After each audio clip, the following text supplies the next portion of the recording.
For 400 years, no prophet spoke. The heavens were bronze. And the last word God gave was this: "Behold, I will send you Elijah the prophet before the great and terrible day of the Lord."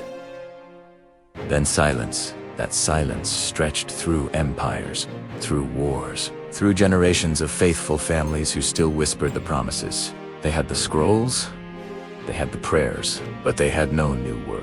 Until one day an angel appeared to an old priest in the temple and said, "Your prayer has been heard. Your wife Elizabeth will bear you a son."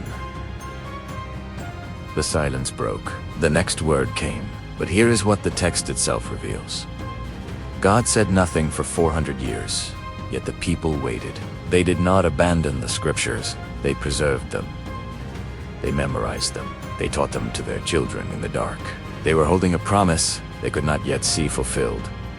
And then the word became flesh. The one who spoke galaxies into existence entered human history. And what did the Gospels tell us about the next 3 decades? Almost nothing.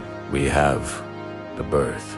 We had the visit to the temple when he was 12, and then 30 years of silence. 30 years when the creator of the universe learned to hold a hammer, to walk dusty roads, to live in a home no one wrote about. The voice that called Lazarus from the grave did not speak a single recorded sentence for 3 decades. When God seemed most absent, he was most present. When he seemed silent, he was not idle.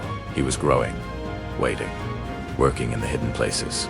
The sword was sheathed, not by a word, but by a life lived in obscurity. What looked like neglect was actually preparation.